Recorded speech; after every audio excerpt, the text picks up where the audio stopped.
Dr. Cantor, and you're familiar with him. But we also have Dr. Amanda Logue, who is the Senior Vice President and CMO of Lafayette General Hospital, and Dr. Henry Kaufman, who is the CMO of Our Lady of the Lourdes in Lafayette. Dr. Logue and Dr. Kaufman represent the two biggest health systems of the Acadiana region, and they're each going to speak to you in a few moments about what they're seeing in their hospitals. You all undoubtedly are aware that we posted some big numbers yesterday, and unfortunately the numbers today are not much better. Today we are reporting 2,408 new cases, which means that the state has surpassed 100,000 cases, and in fact we're at 101,650. Of course, these are only the cases that we know about. These are all cases where we have a positive test result. There are undoubtedly more because there are individuals who haven't been tested, even if they've been symptomatic, and we know that somewhere between 25 and 40% of people with COVID-19 are asymptomatic, remain asymptomatic, and very few of them actually test. So we know there's a lot more COVID out there than just those who test positive. Sadly, we are reporting 16 additional deaths today. That brings us to a total of 3,574. Yesterday, we reported 60 new deaths. That was the highest daily number since May. And we do know that sometimes the numbers of deaths they lag behind other numbers, but I will tell you, no matter how you slice it up, these death numbers are very, very troubling. We have now almost 1,175,000 tests overall, and in the month of July, we have reported 446,000 tests. The monthly goal, as you probably know, is 200,000. And so we have greatly expanded our testing here in Louisiana. I believe that we are number 2 in the country in per capita testing overall. And in the month of July, with the additional tests, we are number 1. And testing is really important because it helps us to know what we are dealing with. And what we're dealing with is a very serious problem, a widespread problem with a high prevalence of COVID-19 in every community across the state of Louisiana. We all hear these numbers daily, and sometimes you run the risk, and one of the fears that I have is people just become accustomed to hearing the numbers and they don't really think about them, and they stop paying attention. But when you hit certain milestones like we hit with going over 100,000 cases and the deaths and so forth, I just do hope that people are taking that very seriously and that it serves as a reality check that we in fact are in a public health emergency, not just one that has been declared by myself. COVID-19, as I mentioned, is prevalent throughout our state. It is more widespread than ever before, and that is why we are remaining in phase 2. I mentioned that earlier this week. I will soon sign a new proclamation that will become effective tomorrow. It remains in place until Friday, August the 7th, and not only are we staying in phase 2, but that will include a continuation of the statewide mask mandate, the limitations on bars that won't be open for on-premises consumption, and the 50% crowd size limitation for social gatherings. Those will be continued. We're certainly not where we want to be in Louisiana. And, you know, we don't want to have to go backwards in terms of going back to phase 1 or to phase 0.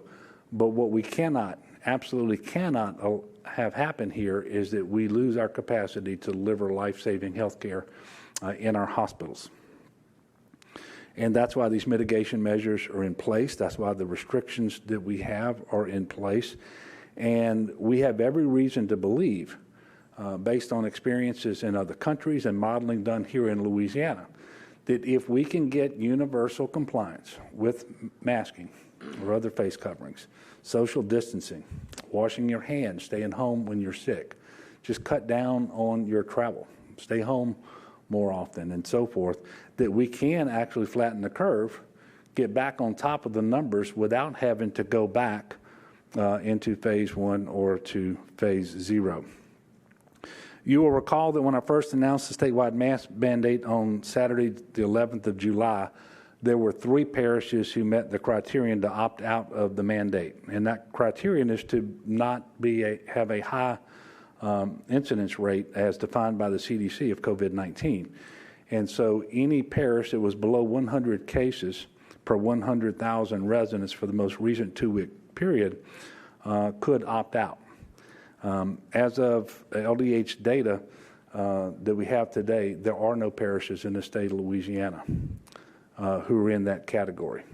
Every one of our 64 parishes has a high incidence now of COVID-19, meaning more than 100 cases per 100,000 residents over a 14-day period.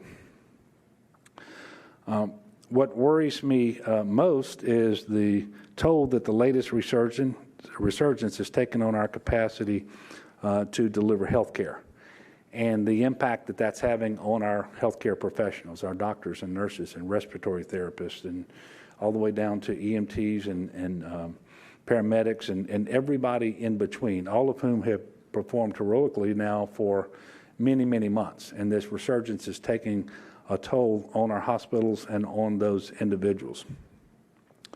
As evidence of this, Our Lady of the Lake Hospital here in Baton Rouge in Region 2 has put its main campus on a course where it will take a 2-week pause in performing non-emergency medical procedures that require inpatient beds.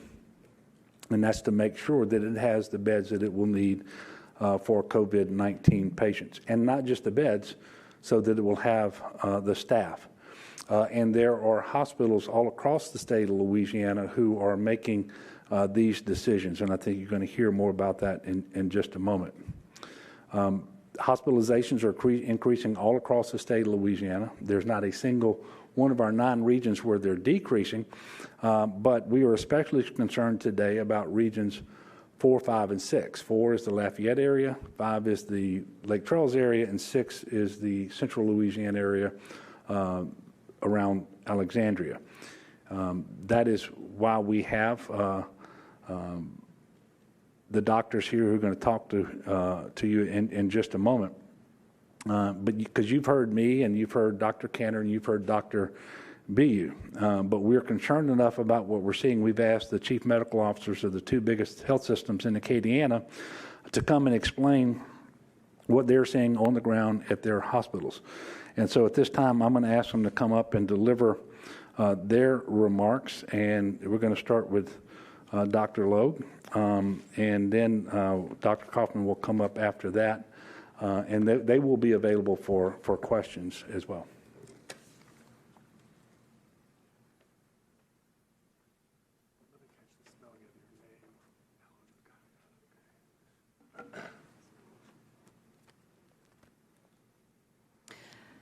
Thank you, Governor Edwards, for allowing us to be here and share our story. I'm privileged to be here with Dr. Kaufman and really give you an impression of what's happening within Acadiana as it's severely impacting our hospital resources. Lafayette General Health is the largest healthcare provider in Region 4.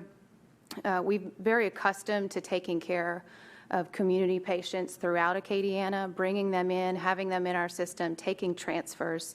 But with the volume that we're seeing of COVID-19 cases, we are not able to do that as routinely as we would like. It's become a real challenge for us to take care of even our own community, let alone expand our services outside. We are actively taking care of the patients and surging as we need to, but we're quickly running out of space. In the last month, we've had to transfer patients out of our health system to Rapides, Baton Rouge, North Louisiana, even as far as Mississippi, as we didn't have any space to take care of them. Not only that, but in the month of July only, we've had to decline 87% of the requests of transfers into our health system. That's not normal for us. We are happy to take care of anybody that needs a higher level of care and come into our health system, but we have not had the capability to have space for them.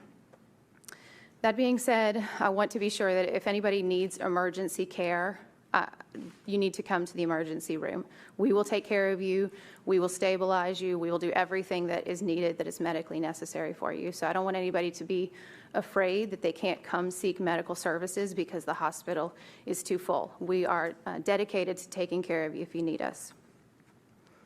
At our main campus, which is our largest hospital, Lafayette General Medical Center, 1/2 of our ICU currently and 1/3 of our non-ICU beds have patients that are fighting COVID-19 currently.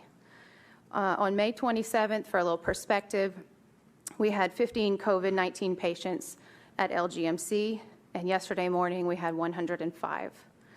In our whole five acute hospital system, we have had 143 COVID patients. That number was only 20 just 6 weeks ago. So we are certainly seeing a rapid increase in community spread of COVID, but what that leads to is hospitalizations that follow the community spread. And that is part of our plea to Acadiana today and elsewhere, is to understand the impact of widespread community outbreaks leads to impacts into the health system. Governor Edwards mentioned the deferring of elective surgeries. We are absolutely moving elective surgeries that we do not have the capacity for off of our main campus and canceling some altogether. This is the last thing we want to do at this time frame because we had to do this back in April. And so some of those patients are still waiting for surgery to get done now, and we are unfortunately having to put them off again. We will do all emergency surgeries that are necessary. We certainly have the capacity for that, and we'll continue that. But our hospitals are full, and our ICU is full. Some of our beds are unfortunately closed because of illnesses to our staff. So we've had some we don't have enough nurses to staff all of our beds right now. We are so thankful for the dedication that our nurses and our doctors and all of the bedside team is putting towards taking care of these patients, but the level of intensity at which they're working right now, we know is not going to be sustained. So we have to be able to give them a break. They have been wonderful, and we know they are very tired, and some of them are getting sick as well, too. COVID-19 has not replaced the typical volume of patients that we have: heart attacks, strokes, car accidents, emergency surgeries. All of that volume continues in the community, and we want to take care of that. But when you add on this level of volume of COVID on top of that, it's really unsustainable for us. We can, under normal circumstances, absolutely take care of both types of patients that need our help from a COVID illness or from the typical emergency and medical procedures that they need, but not when we have surges to this degree. The only way to really prevent these recurring surges that are happening is to truly flatten the curve once and for all. So I'm really here to urge everyone in Acadiana and elsewhere in the state, you need to follow the guidelines that we have asked. Washing your hands, physically distancing from one another 6 feet or more away, avoiding large crowds, and of course, wearing your mask when you leave the house. And especially if you're over the age of 65 or have chronic illnesses such as hypertension, diabetes, chronic kidney disease, or immunosuppression, you need to be especially careful and consider staying home if you don't have to be out. A COVID-19 unit is really not where you want to be, and we don't want to have to admit any other people there. So I urge you once again, just please do your part to flatten the curve. It's time for us to really understand that it's impacting COVID patients, but it's also impacting everybody else who wants to seek care in Acadiana, and we want to continue to be there for them. Thank you.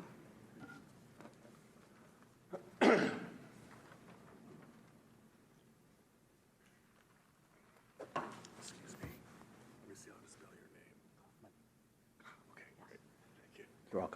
Thank you, Governor Edwards. I would echo Amanda Logue's sentiments. At Our Lady Lourdes Regional Medical Center, our hospital is full. Our ICU is near complete capacity. This has significantly affected our normal operations. For 2 weeks now, we have almost completely eliminated all elective surgeries at the hospital. This doesn't just mean a simple hernia repair or maybe a knee replacement that's been scheduled for 6 months. This means that if your cardiologist has recommended that you undergo a heart bypass, that is not going to happen right now. It may mean that if you have an early stage cancer, that operation is going to be deferred.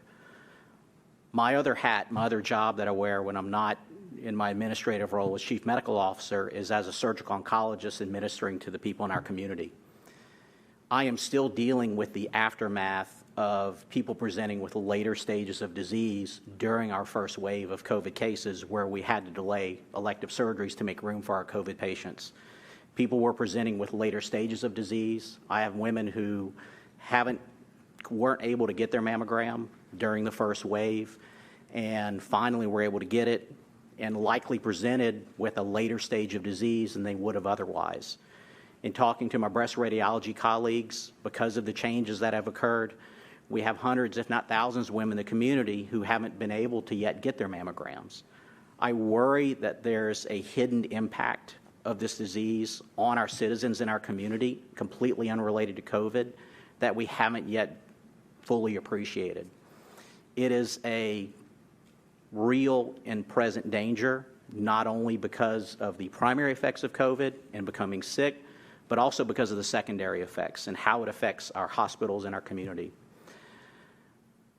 Our physicians and our team members on the front line are doing an amazing job. They're getting up every day. They know they're going to have to go into a COVID unit. They're going to put on full PPE all day long. They're going to be uncomfortable. They're going to subject themselves and when they get home, potentially their families at risk. They're tired. They were tired from the first wave and maybe not completely recovered when we've seen this second wave with over a 300% increase in the number of cases that we saw with our first wave in Acadiana. It's a very real problem. Burnout of our team members is a real problem. Fatigue is an issue. We want to be strong and there for you and there for our community, but this current wave of cases is taxing our ability to do that. I anticipated that we would have a second wave, but I didn't think the wave was going to come this soon. I thought this wave was going to hit us in the fall. I thought we'd have more time to prepare, and I thought we'd be in a better place, and unfortunately we're not. So I would advocate in the strongest possible way that our community realize how compelling of an issue and how compelling of a danger this is, not only to those who get infected, but to the community in general and those seeking care for other needs. COVID is not an illness which is only going to affect those at high risk. And I've heard that from so many people. We have 19 and 20-year-old healthy kids in our ICU right now without other comorbidities. We're seeing an increase in 40 and 50-year-olds without significant comorbidities in our ICU being critically ill. It's a very real problem. We can't predict now who it's going to affect in a severe way. Fortunately, it doesn't affect most people, but at the great increase in the number of people that we're seeing right now, it is a very real problem. So please, I would advocate, again, all our members of the community, be smart, social distancing, wear your mask, good hygiene, don't gather in large crowds, don't subject yourself to unnecessary risk. If we do the right thing, we can get through this. I think there's really good data to support that, but it's going to require work on everybody's part. Thank you.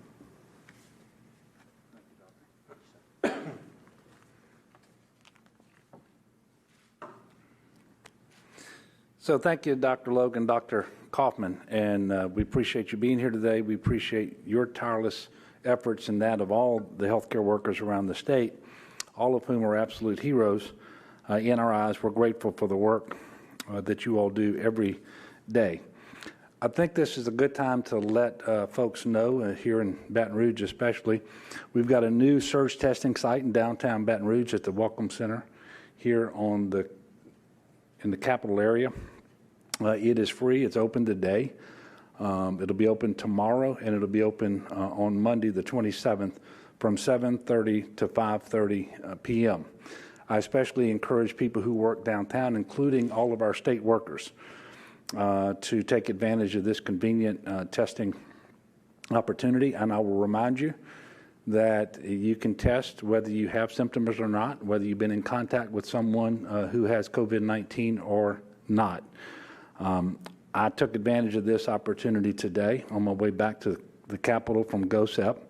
I can tell you it was easy, it was quick, and I appreciate everyone working to make this service available, from our public health employees and the Louisiana National Guard to our private sector healthcare partners. And I also appreciate the partners we have on the White House Coronavirus Task Force. They were the ones who put this surge testing in Louisiana at a time when they were only putting it in 3 states, Texas, Florida, and Louisiana.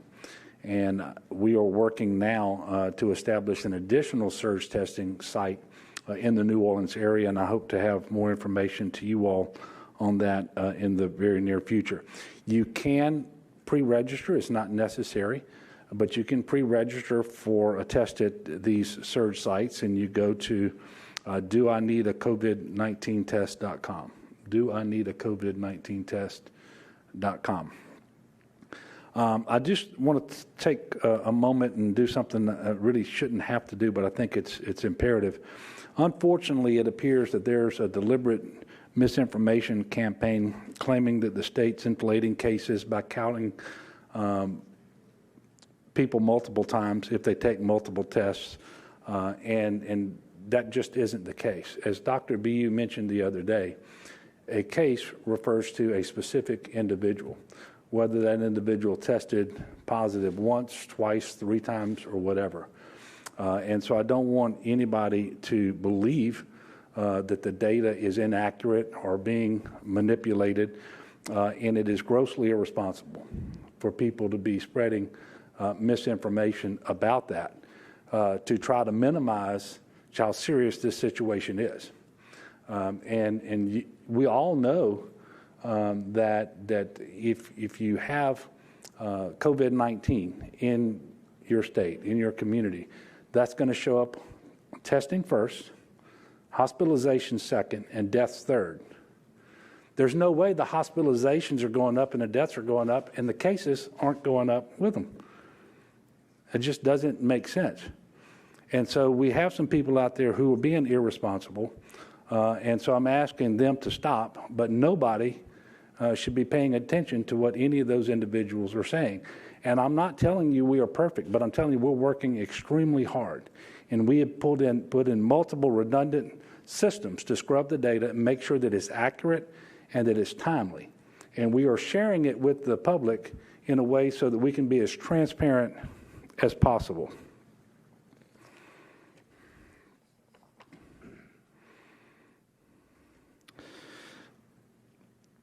I am encouraged today. We have some serious numbers, cases, hospitalizations, deaths that are very troubling. But I am encouraged by the vast majority of businesses, local leaders, and residents who are in fact taking this seriously, and they're being responsible. They're masking up to protect their loved ones, their employees, their communities, and the state of Louisiana, and trying to make sure that we get back on top of this virus and those numbers just as soon as we possibly can. We are at a critical point, which is why I'm asking everyone to take this virus seriously, and everyone needs to do his or her part. I don't want to go back to phase 1. You don't want to go back to phase 1. It shouldn't be necessary to go backwards. But the only thing that's going to keep us from doing that is have everybody wear a mask when you're outside your home. It's a small price to pay. And it is being a good neighbor to others, and it is being considerate and courteous, if to nobody else, to our healthcare workers who are being inundated with patients and who are working so valiantly under difficult circumstances for months on end and exposing themselves to this virus by definition of the nature of the work that they're doing. There's some other things that you can do that would be very helpful. Remember that there is not a safer place for you than at home. When you go out, do it as infrequently as necessary. And I've said this before, but you don't need to go to the grocery store 3 times a week. Go once. And when you go, you don't need to bring the entire family. If everybody will just take these common sense steps, then the interaction, the contact between people will be decreased. And obviously, that is how the virus spreads. And if when you do go out, you practice social distancing, you're masking, you're washing your hands frequently, and certainly you never go out when you're sick, and you never go to work when you're sick. We're going to turn this around, and I'm optimistic that we're going to do that. Final word about the weather before I take questions. We are continuing to closely watch the tropics. You know, we're in hurricane season. Tropical Depression 8 is slowly moving across the Gulf of Mexico now. It is moving towards Texas, but there will be impacts in Louisiana. There's a risk of heavy rainfall later today and tomorrow in the south, southwestern, and even in the central parts of our state. The National Weather Service has placed most of southeast Louisiana at marginal risk for excessive rainfall. That threat is higher for areas south of the I-10, I-12 corridor, and flash flooding is a concern across the region. In southwest Louisiana, the National Weather Service says areas south of I-10 could receive 2 to 4 inches of rain between now and Sunday. Tides are running higher than normal as well. And I would just encourage everybody, if there's flash flooding and you are out there driving, please don't drive on any road that is underwater unless you are absolutely 100% sure that it is safe to do so. We're going to continue to monitor Tropical Storm Gonzalo, which is forecasted to become a hurricane later tonight. It is still well out in the Atlantic and a long ways off, but it merits our attention now. And with all of these storms that we're talking about, and it being the end of July now, if you haven't prepared yourself and your family for a hurricane, you need to do that. Go to getagameplan.org. And preparing for a hurricane today for you and your family is different and a little more involved than it normally is because of the public health emergency that we're in. So I encourage everyone, even if you've done it before in previous years, go to getagameplan.org so that you can be prepared. Next week, we'll be back with press conferences on Tuesday and Thursday here at the Capitol.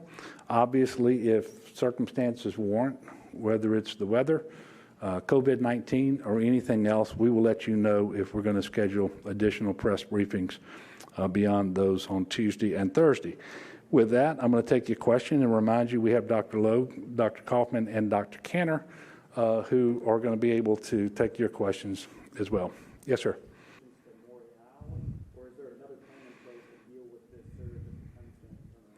Well, first of all, we're going to make sure that that doesn't happen, that we don't have the capacity to deliver health care. Secondly, I would tell you that we still have 250 beds at the Montreal Convention Center, and we have staffing today for 60 of those beds. I think 28 of them are actually filled. Within a week's time or so, we can have staffing for another 60 beds, and we can build with a staffing contract that we have in place in that fashion as we need to. Further, much of the investments that we made early on in the March-April timeframe created new permanent capacity, surge capacity for ICUs and surge beds at various hospitals around the state. And so we're in better shape as that goes. Quite frankly, my bigger concern today in Louisiana is not so much about beds as it is about staffing, because we believe that we will be able to make the adjustments necessary and open up these surge units. And for example, if we need to, we've got a couple hundred beds that are not ICU beds, but we've created a negative pressure environment so they can be converted into ICU beds if we need them. And that's just in one of our hospital systems with Children's Hospital in New Orleans. The bigger challenge is going to be around staffing.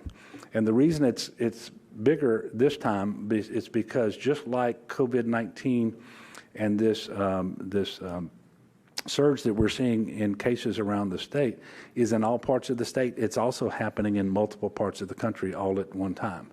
And so it's hard to draw on staffing from other parts of the country because they're unwilling to give up their staff, and for good reason. So that's the bigger challenge we have right now. We have worked. This is one of the things we met extensively with the Vice President about last week after that meeting. In fact, we had started working on it with a call with the hospital CEOs and medical directors the week before. And before the Vice President ever came, we were meeting with the hospitals trying to figure out how much staffing we should request. We met with the Vice President about that. He encouraged us to get the request in through FEMA. We have done that. We are now working with the federal government to try to get some help on staffing, and we're looking at other things we can do here in Louisiana using the existing footprint of our hospitals. Because if you've got staffing challenges, they're exacerbated if you try to open a facility that is not part of an existing footprint.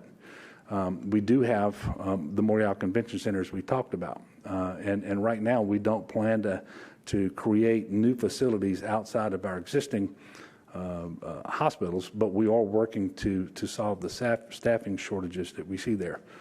And, yeah, go ahead. How many staff members have you asked for in FEMA? I don't have that request with me. I want, as best I can recall, it's about 300. I'll get the, and by the way, that ranges from everything from a phlebotomist to a respiratory therapist to an ICU nurse, other nurses and doctors and so forth. But if you added it all up together, I think it was about 300, but I'll get you that information. Any other questions? Are y'all really going to let me out of here with one question? Here you go. In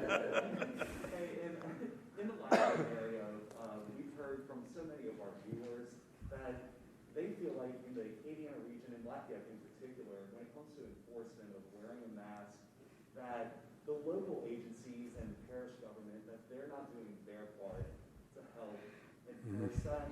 What can you do on the state level to really drive home how important it is for people to wear masks, social distance, and to follow your name? Yeah. Well, you know, when you watch people like Dr. Tony Fauci and Dr. Birx speak, when you see what's coming out of the CDC and looking at Dr. Redfield, and you see all the medical professionals around the country, and we had two of them here today that spoke to you about the importance of all of these measures: masking, social distancing, washing your hands, staying home with your sick. When you see all of that, and when you accompany it with the numbers that we're experiencing here in Louisiana right now, both cases, but also hospitalizations, deaths, you would think and you would hope, obviously, that the people would be responsible enough to just look at that, take it into consideration, and decide, you know what, I'm gonna comply. I'm gonna do what I'm being asked to do because it's really important. It's important for those who are out there who are vulnerable. It's important for the medical community. It's really important for everybody. And I want to remind you, and I think Dr. Logue said this perfectly a while ago, even if for some strange reason that is totally incomprehensible to me, you don't care about COVID-19, you should care about there being capacity at that hospital when you have your automobile accident, or when you have your heart attack, or your stroke, or your mother or grandmother has that stroke, or whatever. Because we're talking about the same staff and the same beds all over the state of Louisiana. So for all of those reasons, we just need people to focus on the task at hand, do their part, be good neighbors. And I've said this from the beginning, it's not that we won't enforce these things, but if the people of Louisiana are going to make us enforce all of this, then we're not going to be successful. There are 4.6 million people in Louisiana, tens of thousands of businesses. If the people of Louisiana are going to sit back and say, well, we're going to make you enforce every bit of this because we're not going to voluntarily comply, then we are doomed. Now, that is not the case. And as I mentioned, the vast majority of businesses and people are being responsible. But I think we all know there's still too many who are not. And so I'm directing these comments at those individuals.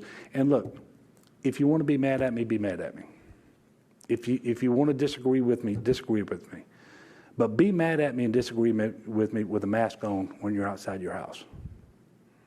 Yes, ma'am. Governor, you talked about the deliberate misinformation campaign. Where do you think that stems from? Have you all tried to track down? I mean, I know I've seen a lot of it on social media, Yeah. and obviously it is being transmitted that way. Have you all tried to track down who has started it, and if there are bots promoting it? It looks like some of it is bots on Twitter. Yeah. I don't know. I'm not personally out there investigating it. I'm aware of it.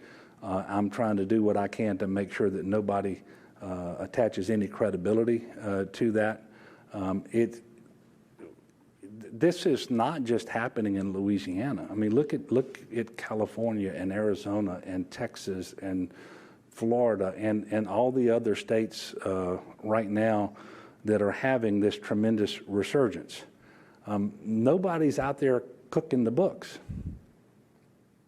And, you know, I guess one of the things we could do, if it were safe to do it, is we could open our hospitals up and just have these people file through the hospital and look in these rooms at these people with COVID-19 who are attached to a mechanical ventilator fighting for their life.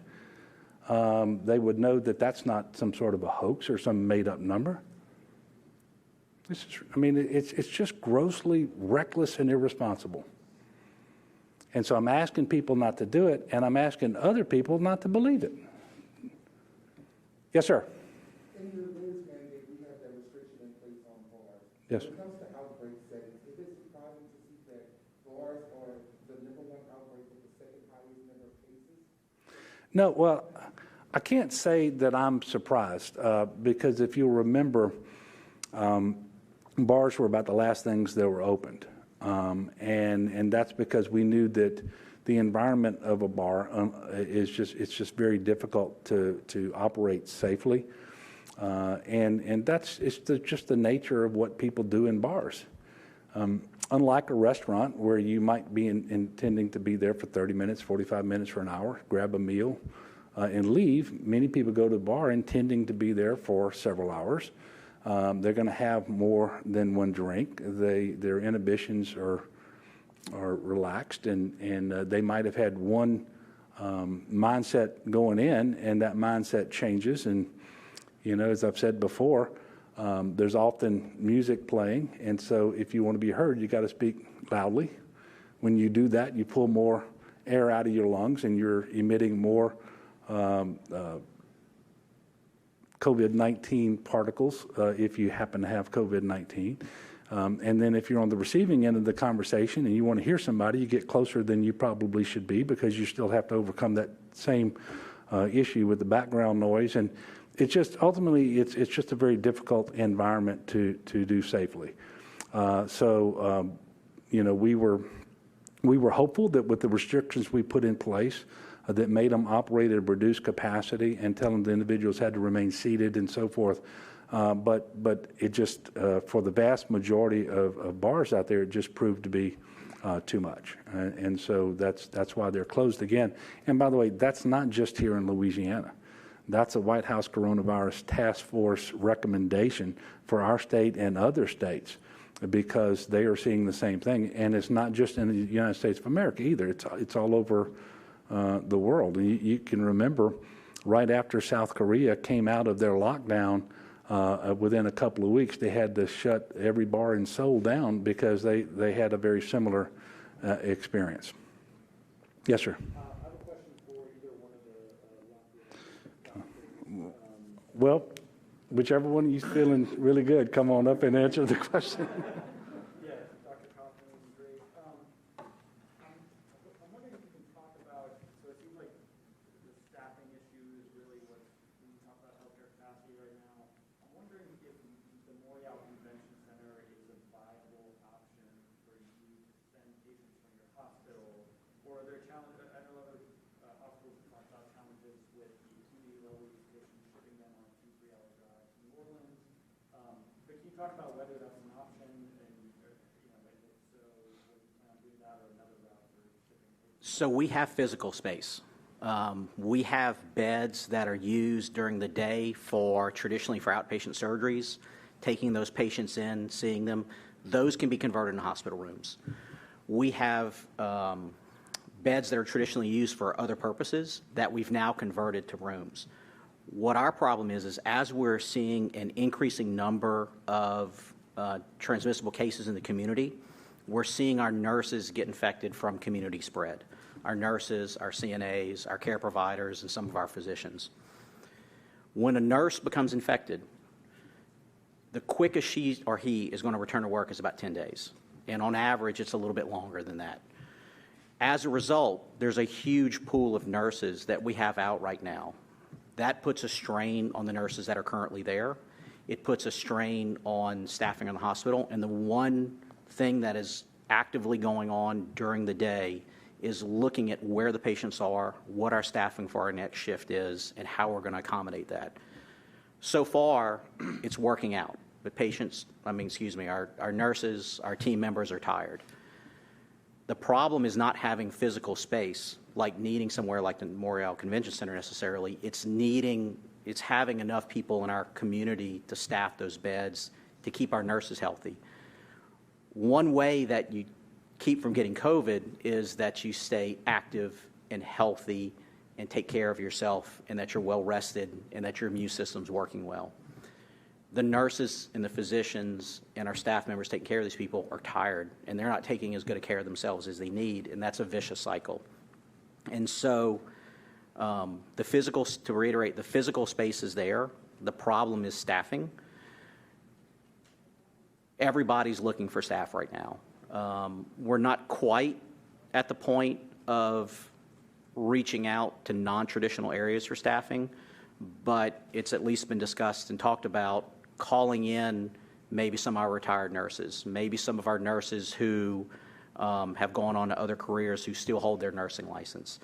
And in fact, I would take the opportunity and say, if there are nurses out there who still hold their license and want to help, I promise you your community hospital could use your help right now, and they'd be more than happy to have you.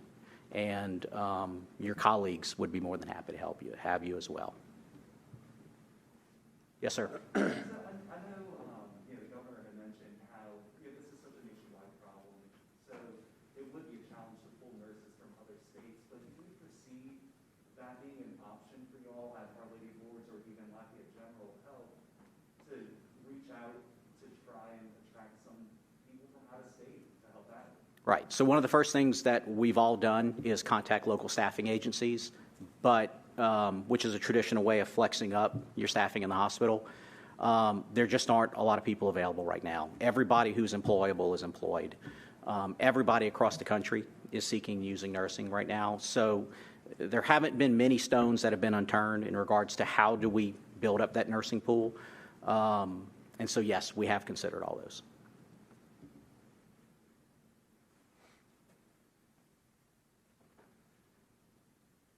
To further demonstrate the challenges around staffing, I've had requests to take the National Guard soldiers in a medical unit and make them available at our hospitals. But guess where our nurses who are National Guard soldiers work? They work in our hospitals. So I would be pulling them from some hospitals to send them somewhere else when we have problems around the state. To further illustrate this, the first thing FEMA told us to do when we made the request last week was to put out what we call an EMAC request, where we send a request to all the other states with our particular needs around staffing to see if there's a state out there that will say, yeah, we'll volunteer and we're going to send you some of what you need. So we did that. Early last week, we put out an EMAC request for our staffing needs that we had developed by talking to our medical directors. You might not be surprised, but exactly 0 states offered any staffing. So then you start looking at the entities out there who engage in contracting for staff, and we're working that angle now, but that will be difficult as well, and so that's why we continue to work with FEMA on staffing. And with Sam, with regard to your question about the Memorial Convention Center, remember that facility is for the less acute patients, and it's there in order to allow hospitals to free up their beds sooner than they otherwise would, so that once a patient reaches a level of recovery that means that they don't need that acute care bed, but they're not ready to go home, we can take them in the Morial Convention Center. They can turn that bed over quicker, and so that's how it would help. And so certainly, as we continue to operate the Morial Convention Center, if they get patients who have recovered enough that they don't need a hospital bed in their facility, send them to the Morial Convention Center is something that we can certainly consider. Yes, ma'am. Governor, with the testing shortage issue in terms of the turnaround time. It's not. I want to just be clear because I know you just said about a testing shortage.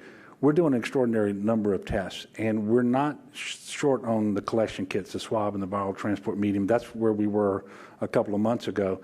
There are some reagent issues at the labs that are contributing to a longer turnaround time. And I think the sheer volume of tests that are being sent out to commercial labs is creating an issue. And so we do have, for example, of all the tests that we were reporting today, 65% of those were within the last week. 30% were in the week before that.